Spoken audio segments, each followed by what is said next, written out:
Assalamualaikum warahmatullahi wabarakatuh. Nama Septi Sukmawati, NPM 2111030087, kelas MPI 1C. Di sini saya akan menjelaskan materi mengenai maqasid al-syariah. Maqasid syariah.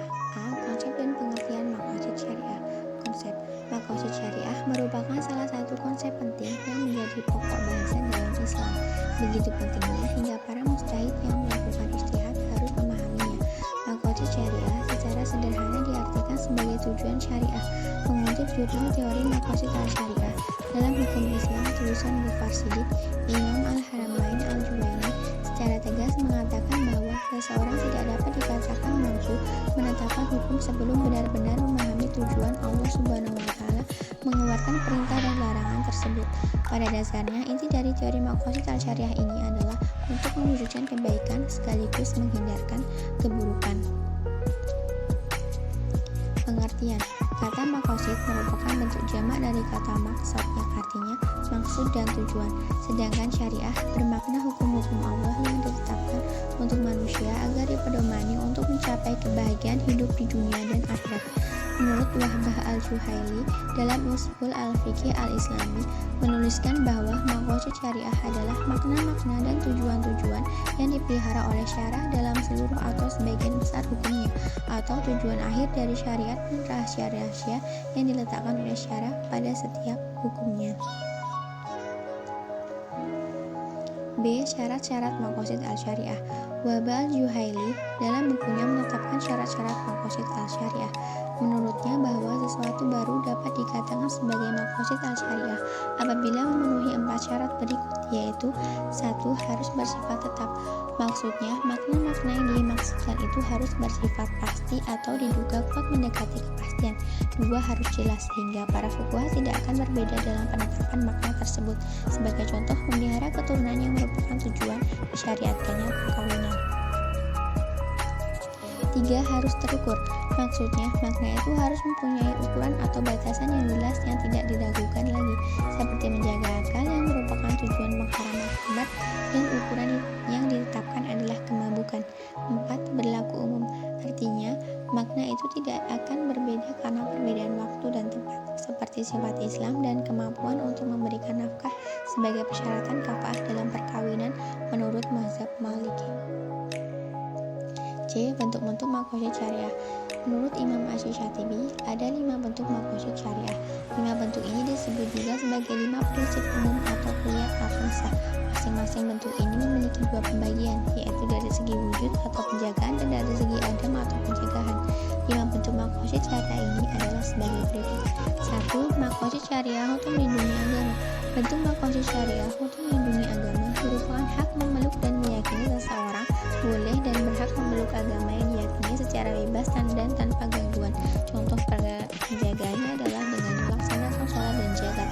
Sedangkan dari segi pencegahan dilakukan dengan jihad atau hukuman bagi orang-orang yang murtad.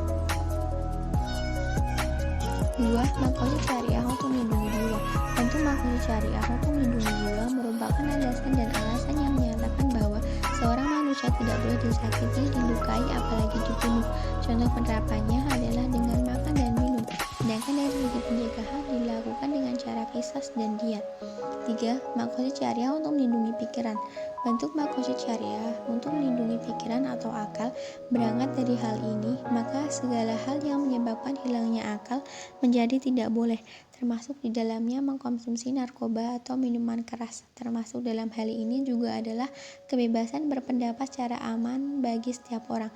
Contoh penerapannya dalam bentuk penjagaan dilakukan dengan makan dan mencari makan, sedangkan dalam bentuk pencegahan dilakukan dengan penegakan hukum bagi mengkonsumsi narkoba.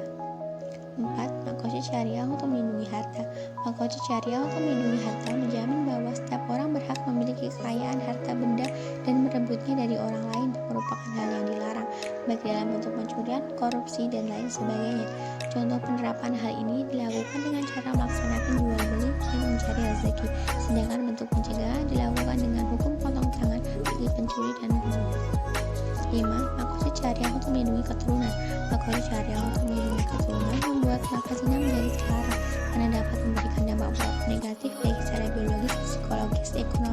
sosial, nasab, hukum waris, dan lain sebagainya.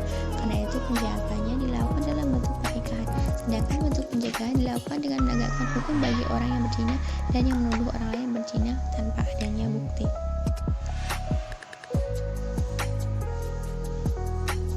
D. Faedah mempelajari ilmu maqasid al-syariah.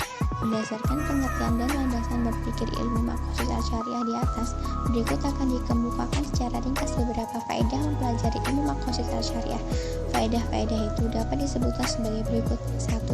Meletakkan fondasi kaidah-kaidah yang diharapkan dapat membantu mustahid dalam mengistinbatkan hukum syar'i dan mengetahui kemaslahatan yang dikehendaki oleh Allah Subhanahu wa taala dari setiap beban hukum yang dibetulkan kepada manusia. Apapun persoalan yang dihadapi oleh mustahid, dimanapun ia berada, bagaimanapun situasi dan kondisi yang dihadapinya, ia akan mampu untuk menetapkan hukum sesuai dengan kondisi itu. 2. Seorang mustahid akan mampu melakukan tarjih terhadap pendapat ulama yang berbeda-beda dan mampu memilih yang lebih kuat. 3. Dengan mengetahui maqasid al-syariah, menjadikan seorang mustahid mampu memahami ketentuan syariat Islam secara kuli atau global, dan dengan bekal itu ia juga akan mampu memahami syariat Islam secara juz atau parsial. 4. Pengetahuan terhadap maqasid al-syariah menjadikan seorang mustahid mampu untuk mengaplikasikan qiyas dan menghadapi persoalan-persoalan baru, dan mampu untuk menolak pendapat orang-orang yang menolak berdalil dengan qiyas atau mengingkari kehujahan qiyas. 5. Menjadikan seorang mustahid mampu untuk menyelesaikan ta'aruf atau ketentuan antara teks-teks Al-Quran dan Sunnah dengan maqasid atau tujuan hukum.